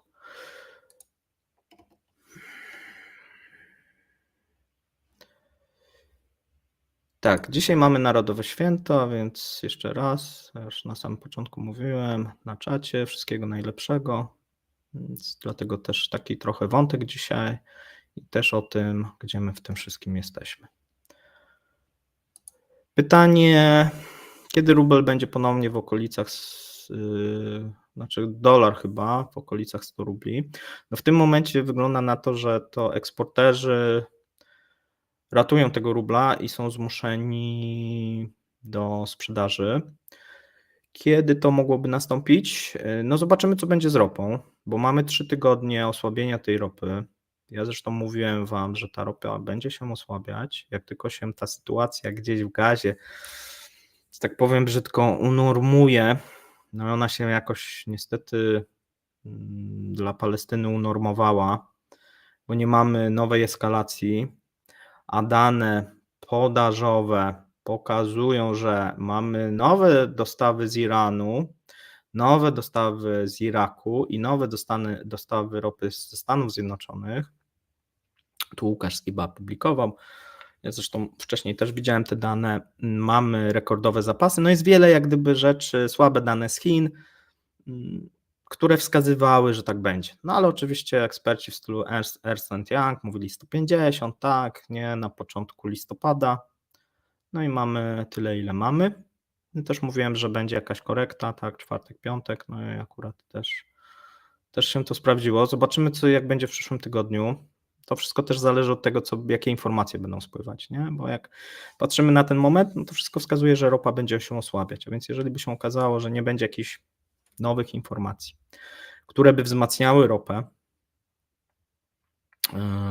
no to wtedy no mamy taką też informację, która osłabia, czyli 19 listopada Rosjanie wznawiają eksport paliw.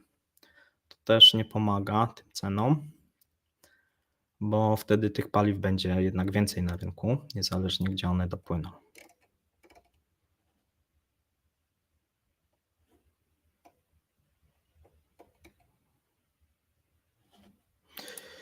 Jak wygląda kwestia demografii odnośnie mobilizacji? Chodzi o to, czy już zaczęli mobilizować Moskwę, Petersburg, czy jeszcze nie? Jeżeli jeszcze tak, już zaczęli, tylko że w Rosji to wygląda inaczej, bo oni, o ile jeszcze Ukraińcy mają jakiś tam taki zamysł, żeby oszczędzać, powiedzmy to pokolenie 20-30-latków, a szczególnie pomiędzy 20-30, co, no co jest dyskusyjne, tak? Co jest dyskusyjne, co trochę też wynika i z korupcji, no i właśnie jednak z takiego chęci zachowania tego, tych mężczyzn, no, którzy w przyszłości dadzą dzieci, tak? A posyłania jednak tych starszych, to w Rosji jest inaczej. W Rosji mamy podział taki, że, no, że biedni idą. A więc jeżeli patrzymy na Moskwę i Petersburg, tak, idą, ale mamy bardzo często migrantów, którzy są wysyłani, osoby, które są bezrobotne i tak dalej. Czy mamy inny podział? Nie mamy do końca podziału takiego wiekowego nawet, tylko i nawet można powiedzieć, że ci młodsi idą, a ci starsi, no dzięki temu, że mają większe zasoby też finansowe często, no chronią się przed tą armią, jak gdyby wykupując się. Więc jeżeli im ktoś jest, powiedzmy, bardziej zamożny, no to jego to nie czeka, im ktoś ma mniejsze możliwości. No i dla niektórych też jest to, zresztą mówiliśmy, tak, no jakaś ucieczka przed długami, przed komornikiem, tak. A więc to raczej w tym kierunku idzie. Co jak gdyby bardzo uderza, tu też rosyjscy ci eksperci są trochę przerażeni, jeżeli chodzi o demografię, że Rosjanie sobie podcinają tą gałąź, tak, czyli będzie jeszcze mniej tych dzieci. No zobaczymy, tak.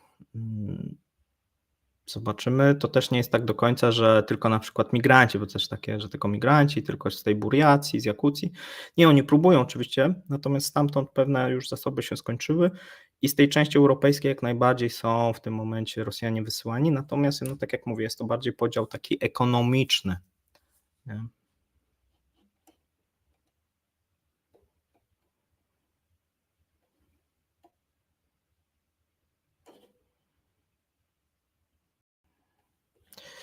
Witam, pozdrawiam przy cytrynce, ja też pozdrawiam, akurat mam tylko wodę. Tutaj rosyjska strategia, ilość, a nie jakość. Tak, to jest taka strategia, na razie się nic nie zmieniło, taką mamy strategię w przemyśle, czyli jak są problemy z produkcją, dosypać ludzi, jak są problemy, dosypać pieniędzy, jak są problemy na froncie, dosypać ludzi, jak są problemy, dosypać jakiekolwiek uzbrojenie, byleby się zgadzało. To do tej pory często ta strategia się sprawdzała, no więc zakładałem, że powinna też się sprawdzić. No jak wiemy, nie zawsze się sprawdza. Dobrze, tu macie tak. Czy Amerykanie mogli uznać, że Rosja jest już wystarczająco osłabiona i przyszły rok to dobry czas na rozejm? Nie. Amerykanie żyją własnymi problemami i tyle, tak. Ich po prostu w tym momencie, jeżeli mogliby, to by pomagali, natomiast no, Ukraina gdzieś stała się rozgrywką taką polityczną pomiędzy republikanami i demokratami i tyle. Tutaj bym do tego nie robił jakiejś takiej teorii wpływów, gier, drabin i nie wiadomo czego.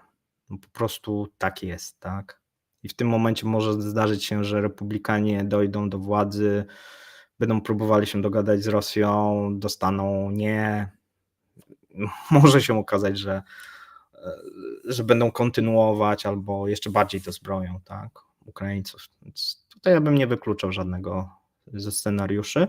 Wydaje mi się, że Amerykanom nie będzie tak łatwo się dogadać z Rosjanami, bo te jak gdyby cele są różne. Rosja chce budować cały czas swój plan imperialny, bo nie ma innego w tym momencie, a nie wydaje mi się, że Amerykanie są gotowi, żeby powiedzieć: "Okej, Europa to tam wasza i sobie tam podbijajcie", bo też mają Rosjanie mały potencjał i to jest tylko jak gdyby jeszcze bardziej pójście Rosjanom na rękę, no to jest jeszcze większa eskalacja, jeżeli mówimy tym językiem, no więc po co Amerykanie mieliby to robić, nawet Republikanie? Wydaje mi się, że bardziej na ten moment to jest takie propagandowa rozgrywka pomiędzy Trumpem a Bidenem, a jak przyjdzie co do czego, no to będą zupełnie inne decyzje. Zobaczymy.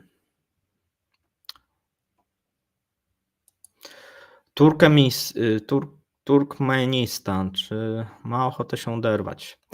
No te tendencje będą wszędzie. Moim zdaniem będziemy świadkami tam dosyć silnej islamizacji tych krajów. Dlaczego? Dlatego, że te władze świeckie często takie no, podszyte aparatem bezpieczeństwa opierały się jednak na Rosji. W momencie, kiedy ta Rosja osłabia, no to te władze no, tracą to oparcie, no bo w momencie, kiedy ta ludność zradykalizuje się, no to co? To przecież tam też w tych władzach ktoś ma rodzinę i tak dalej, nie ma tego wielkiego brata, więc to może być jakieś tam domino. Ja bym tutaj się spodziewał, że większość tych krajów Azji, to Kazachstan jest moim zdaniem kluczowy, bo on jest taką bramą dla pozostałych krajów. Jeżeli on się wybije na taką niepodległość, a na razie wszystko wskazuje, przy aprobacie Chin, no to pozostałe kraje, no i też Chin i Turcji, tak, jeszcze mamy tutaj drugiego gracza, który mocno zabiega, o nim też nie zapominajmy, często jest pomijany, a jednak Kazachom bliżej do, powiedzmy, Turcji niż do Rosji. Pamiętajmy o tym, pamiętajmy, że to, że tam często jest cyrylica, czy ten język rosyjski, no to on został narzucony, jednak jest traktowany jako język w pewien sposób najeźdźców. Oczywiście gdzieś te kraje w części zostały zrusyfikowane, ale tylko w części. Natomiast przy odrodzeniu tym takim i obudzeniu tym islamskim, no będzie to wiązane, tak? Czyli ta wiara będzie bardzo istotna, no jednak Rosjanie są innego w większości wyznania, więc tu nie będzie tej więzi. Łatwiej będzie znaleźć, powiedzmy, Kazachom więź z Turkami, no bo i na stopie tej religijnej, i na stopie językowej, i na stopie jakiejś mentalności, tak, będzie gdzieś tam za jakiś czas bliżej. Tu piszecie, że jakieś problemy są z dźwiękiem, ale ja tego nie odczuwam i nie miałem odsłuch, ale być może u kogoś były. Tutaj piszecie też, że jest ok. Filip pisze, że panie Pawle, myślę, że ukraińska armia nie poniosła klęski, poniosła porażkę. Porażka to pod sukcesu przyszłości. Polityczną poniosła klęskę. Znaczy klęskę. Klęskę to chyba złe słowo faktycznie, natomiast dobra, porażkę polityczną. Pewnie jakby zaatakowali na innym kierunku, byłoby łatwiej. Tylko pytanie, co by to dało? No bo powiedzmy by, nie wiem, zdobyli jakąś następną miejscowość w Donbasie i co? Tutaj był pomysł, że przerwanie korytarza, no to jest game changer, no bo faktycznie byłby tak, wtedy ten Krym byłby odcięty i tak naprawdę jeden most albo dwa mosty dzielą zaopatrzenie rosyjskie, nie? No ale się na razie nie udało. Zobaczymy, jak na tej jesieni będzie się posuwał ten front, no bo tutaj będą takie walki, gdzie mniejsze będzie wykorzystanie przede wszystkim tego lotnictwa, co Rosjanie dosyć mocno wykorzystywali na tym Zaporożu, plus te drony, a no wraz z tą pogarszającą się pogodą i tymi deszczami, no to będzie oczywiście coraz trudniejsze. Ja się teraz napiję.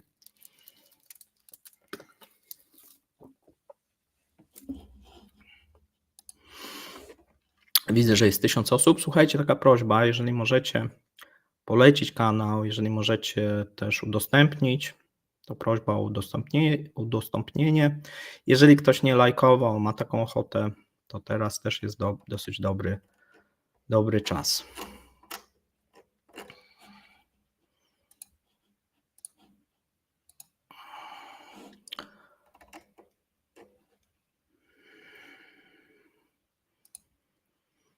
To znowuż od Filipa, czy jest jakiś sposób wysterowania wzmocnienia tajemnego czynnika X? Jezus, to mnie teraz zażyłeś, szczerze powiedziawszy.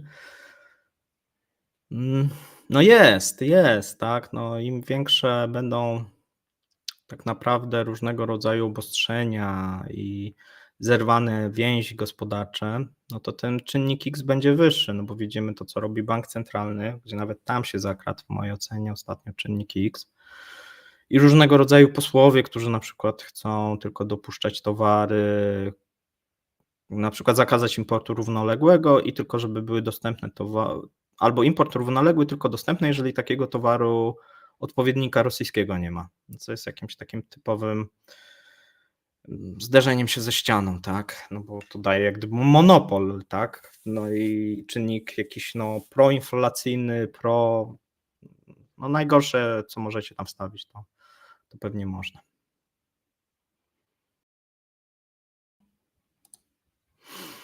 Tu piszecie, że drożyzna w USA powoduje niezadowolenie, z tego powodu generalnie jest odczuwalny. Trochę tak. Ta inflacja jak gdyby w Stanach Zjednoczonych, pomimo że nie była aż tak wysoka jak w Europie, a na pewno nie taka jak w Rosji obecnie, to jednak gdzieś Amerykanie na to narzekają. No teraz widzimy dosyć silne osłabienie tej inflacji. Natomiast jest to oczywiście czynnik, tak, i te dyskusje na temat, po ile jest tam galon i tak dalej, cały czas trwają. I tutaj oczywiście republikanie przypominają, że jak Trump rządził, no to było pod tym względem lepiej, nie?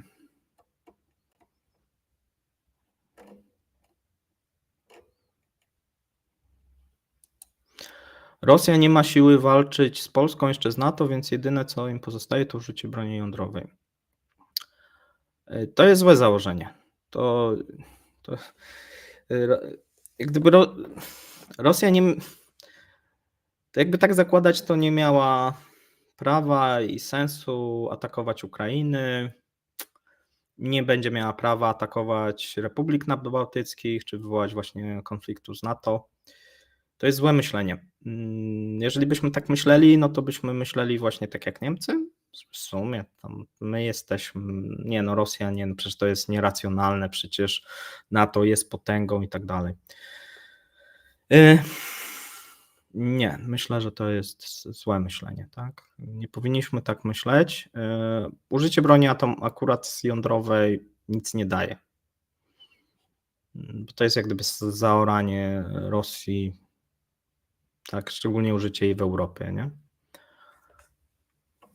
Pamiętajmy, że jednak dla Ameryki Europa gdzieś daleko leży i nawet użycie jej w Europie, no to jest użycie w Europie, tak? Więc tutaj nawet jeżeli byłaby odpowiedź, tak, no to działoby to się w Europie.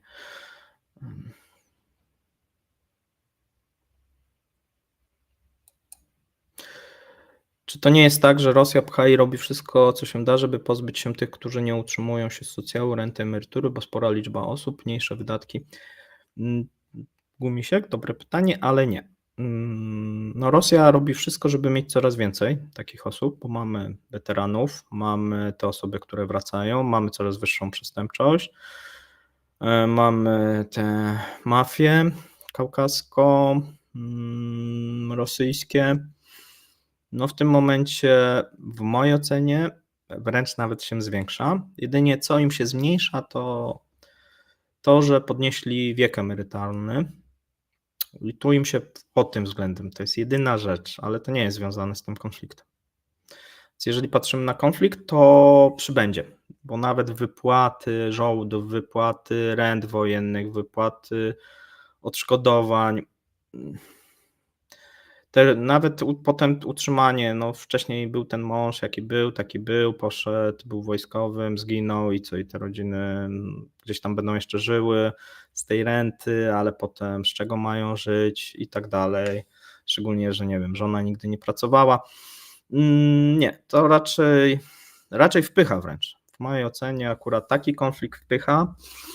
Co mają zrobić te osoby, które pracowały dla firm, na przykład wojskowych, jeżeli nastąpiłby jakiś rozejm, pokój i na przykład przestaliby szyć mundury, nie? czy dostarczać żywność dla wojska, a wcześniej dostarczali, nie? I muszą teraz zamiast mundurów szyć sukienki i muszą konkurować z chińskimi sukienkami. No tak, wiecie, to tak słaby kontrakt, nie? A wcześniej mieli dobry kontrakt. No i trzeba część ludzi zwolnić z tej szwalni, czy z czego tam kto pracował, nie? Czy polskie służby są w stanie wyłączyć prąd w Królewcu? Nie mam zielonego pojęcia, co mogą polskie służby, więc nie odpowiem.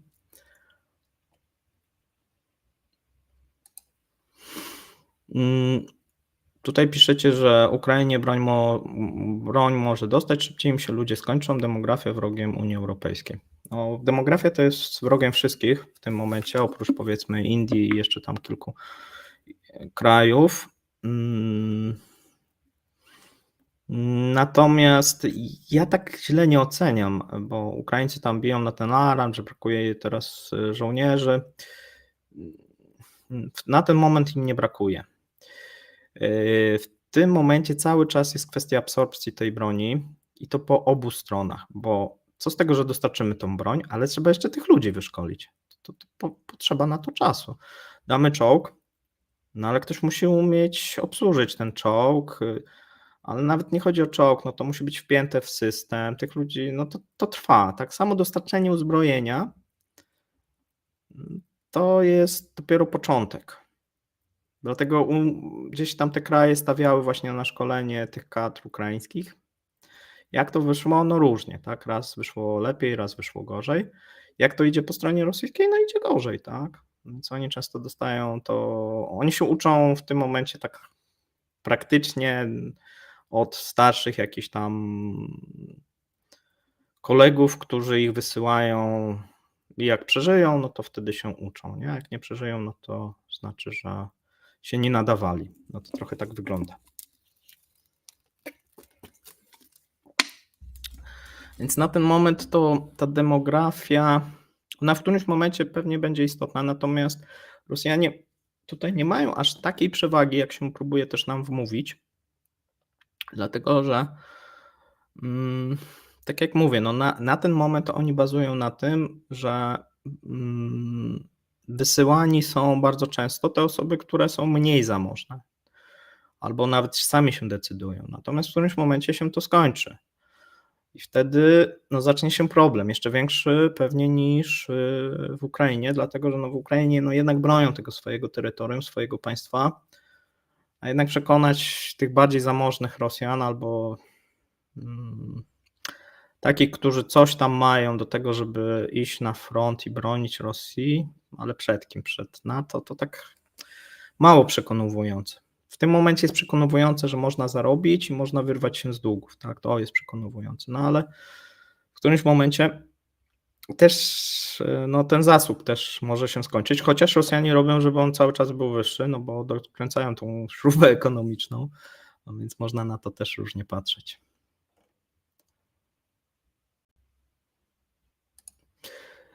Rosjanie grają na opcję, że Ukrainie skończy się amunicja, broń, a Rosji ludzi nie. No właśnie to tak może się okazać, że to jest taka niezbyt sensowna strategia, ale to jest taka strategia. Tak? Znaczy, tu bardziej chodzi o to, że blefujemy. Blefujemy, żeby wszystkich przekonać, że no nie, no my mamy dużo amunicji, mamy dużo broni. To ta z Korei Północnej to tak w sumie nie była nam potrzebna, no ale stwierdziliśmy, po co mamy wszystkie rezerwy, no to lepiej z Korei Północnej. A ludzi? Nie, no ludzi u nas mnogo, tak? No tak jak mówiłem, to tak wszystko nie jest piękne.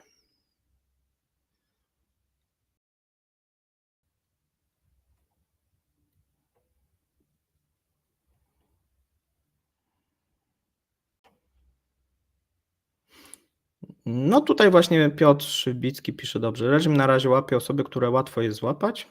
No dokładnie tak, które albo chcą, albo dają się złapać. Problem się zacznie, kiedy one się skończą, tak? Ale to trochę tak jak gdyby też po obu stronach, nie? Bo w którymś momencie, jeżeli byśmy sobie wyobrazili, że robimy za 2 lata, no to taka wojna na wyniszczenie no obu stronom się nie przysłuży. Tutaj Rosji też się ta wojna jakoś tam mocno nie przysłuży. Dlatego to jest trochę taki efekt szczura, tak? Czyli oni trwają w tym, ale no ponieważ już tyle zainwestowali, że no już szkoda jest, no już no nie można się wycofać, no bo przecież tyle ludzi zginęło, no to takie właśnie, no i tyle cierpienia tego rosyjskiego i teraz to cierpienie ma być na darmo, nie? Tak. I po stronie ukraińskiej też, no skoro też jest taka pułapka, nie? Skoro tyle ludzi zginęło, skoro tyle. Tam jeszcze jest taki ten efekt, że no w zeszłym roku się udało, w tym roku trochę odbiliśmy, ale tak, ale gdzieś to trochę idzie. Więc jakaś tam nadzieja jest. W przypadku Rosjan bardziej na zasadzie takiej, no tyle już straciliśmy, to jeszcze wycierpmy, bo w końcu to cierpienie, ta cierpliwość przyniesie rezultat, nie? Bo przecież Zachód wiecznie nie będzie wspierał Ukrainy, oni muszą wymięknąć, bo są miękkie faje, tak? To jest takie, no częściowo w tym jakieś ziarno prawdy jest, jakby tak nie było zupełnie, no to przecież by też w to nie grali, jakby wiedzieli, że tu mamy twarde Niemcy, twardych przywódców francuskich, niemieckich, nie wiem, polskich i tu będzie bardzo duży opór Unii Europejskiej, no to w ogóle by nie atakowali tej Ukrainy, nie? Jakby tak było, nie?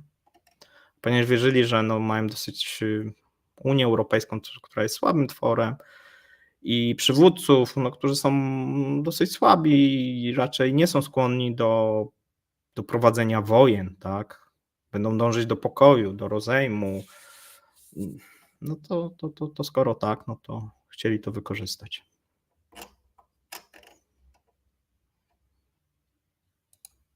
A tutaj nie zdążyłem odkamieniać. Dziękujemy za wsparcie i za przerwę. To skorzystam.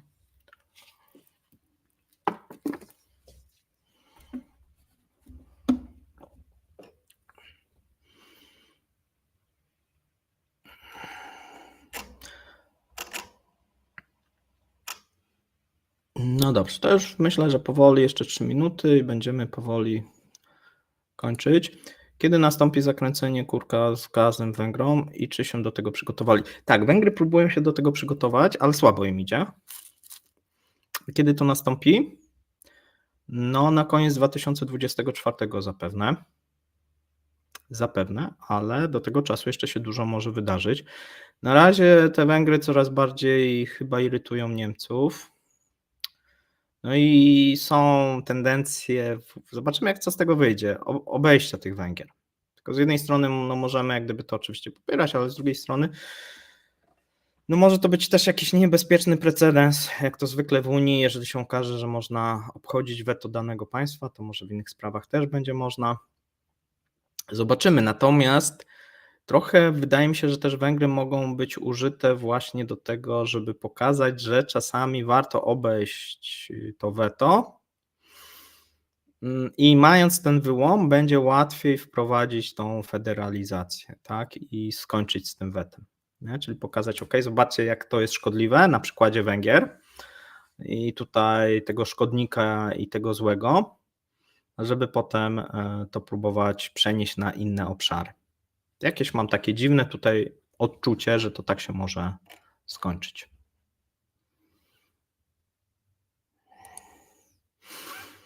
Czy degradacja rosyjskiej gospodarki może dojść do katastrofy?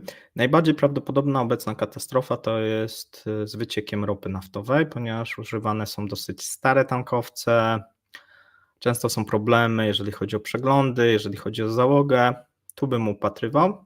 No i drugie upatrywanie gdzieś jakiejś katastrofy, no to lotniczej, no bo te problemy są nagminne, jeżeli chodzi o samoloty rosyjskie, które się spóźniają, które mają problemy, awarie i tak dalej. Na razie nic takiego się nie wydarzyło, ale to nie znaczy, że w końcu się nie wydarzy, no bo to już trochę kwestia statystyki.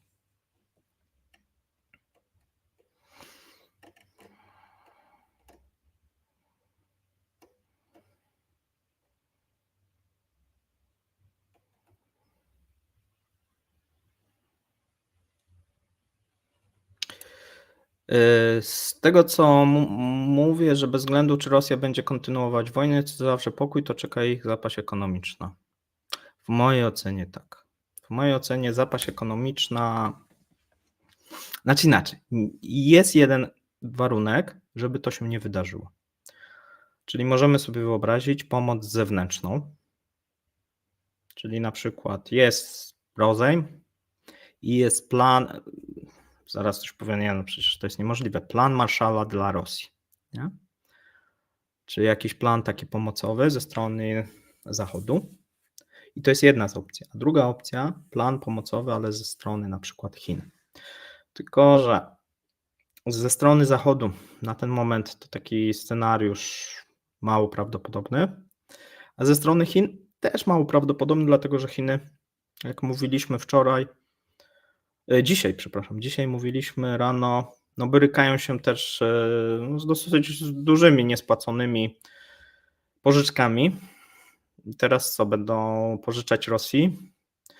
No gdzieś to się wpasowuje w ten plan C podboju świata, no ale trochę może być kosztowne. Mają niespłacony bilion, z czego myślę, że większość to będą stracone pieniądze i co mają następny, nie wiem, tam pół biliona, bilion władować w Rosję? Nie wiem. Też wydaje mi się mało prawdopodobne, no ale oczywiście tak. Jak Rosjanie będą musieli się przestawić gospodarczo na rozejm, to nie utopią. No właśnie o tym mówiłem, tak, że to też, żeby się nie utopić, musieliby cały czas gdzieś tam militarnie kręcić, tak, i podbijać ten bębenek. Więc nie wiem, czy... No z każdej strony to jest bardzo ciężkie, tak bardzo ciężkie. Też może zdarzyć się, że w momencie, kiedy nastąpi rozejm, czy coś się zmieni, też władza się może zmienić, bo my jak gdyby też zakładamy, że to trwa w tym reżimie. No, ale trochę inne warunki są, kiedy na przykład dochodzi inny rząd, który jest na przykład bardziej prochiński, lub dochodzi rząd, który gdzieś jednak ma konotacje prozachodnie, na przykład jest proniemiecki, czy profrancuski, czy w ogóle proeuropejski, nie? To też brzmi teraz trochę jak science fiction, no ale też jest oczywiście możliwe, chociaż no, ten kierunek chiński jest pewnie na ten moment, to wielokrotnie mówiłem, bliższy.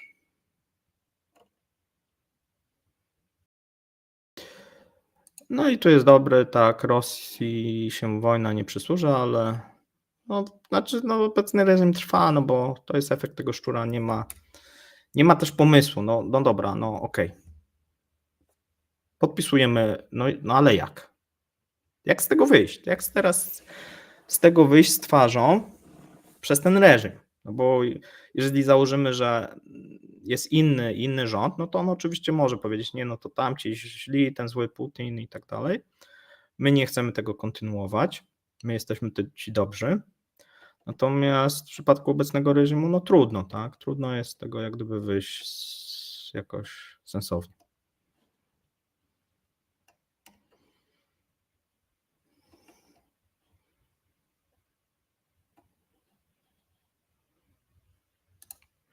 Jak bardzo zaszkodzi z dostawą amunicji nowy nasilający się proces na granicy polsko-ukraińskiej? No widzimy jak gdyby przez kogo jest ten protest firmowany, tak, przez jakie koła i przez jaką partię. No nie chciałbym jak gdyby wchodzić w jakieś takie polityczne. Czy to zaszkodzi dostawy amunicji? Nie wydaje się. Natomiast nie poprawia na pewno tutaj współpracy polsko-ukraińskiej. Też można powiedzieć, że Ukraińcy,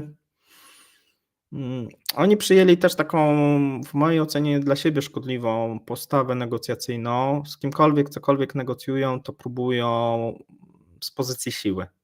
Czyli będąc słabsi, próbują komuś narzucić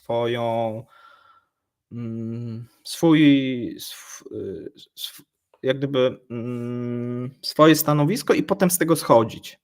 To takie negocjacje, dobra, to trochę tak jak Rosjanie, będziemy licytować wysoko, no a coś tam może zejdziemy. To takie jest mało właśnie europejskie, mało koncyliacyjne, takie bardzo właśnie niestety wschodnie, nie? Czyli będziemy mówili, dobra, otwierać rynek europejski, żadnych ustępstw. My mówimy nie, weto, dobra, to my podbijamy, dajemy na was skargę i tak dalej, i tak dalej. No i dobra, no to wtedy schodzimy, no to jakoś spróbujmy się dogadać. Zły kierunek. Myślę, że Ukraińcy i ich dyplomacja powinna się dużo nauczyć, jeżeli ma być gdzieś w przyszłości częścią tej Unii Europejskiej, bo źle to rozgrywają. Szczególnie nawet to nie chodzi o Polskę, nie podoba się to. Myślę, że jeżeli chodzi o te kręgi Unii Europejskiej. Zresztą, tak jak mówiłem, moim zdaniem te kręgi Unii Europejskiej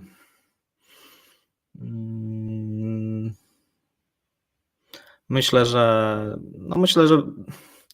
że tutaj Ukrainie będzie ciężko na pewno się dogadać, na pewno zbliżyć. Jest bardzo dużo do zmiany, a będzie ciężko. Cały czas jak gdyby mają tą imperialną Rosję, jeszcze ich wpływy w Europie. Ukraina w Unii Europejskiej, no jakoś na razie to tego nie widzę.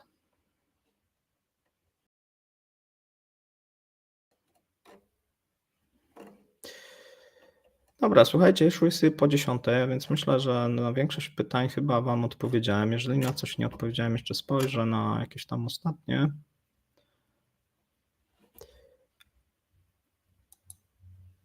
Znaczy tak, tu piszecie, że Ukraińcy teraz próbują brać na litość, a oni od początku, tam też jest takie przekonanie, moim zdaniem też bardzo błędne, bo Ukraińcy mówią, że nie walczą przecież za swoją niepodległość tylko walczą za całą Europę. Myślę, że to jest bardzo, bardzo złe podejście.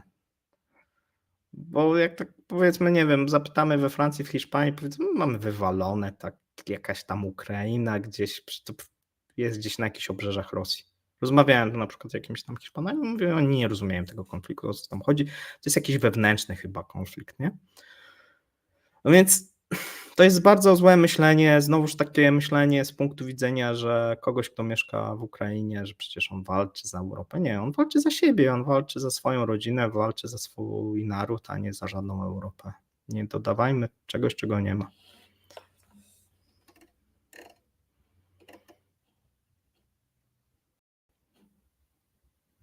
No tak jak piszecie, tak, że tak samo my myśleliśmy w 1920, że walczymy za całą Europę. Dokładnie tak.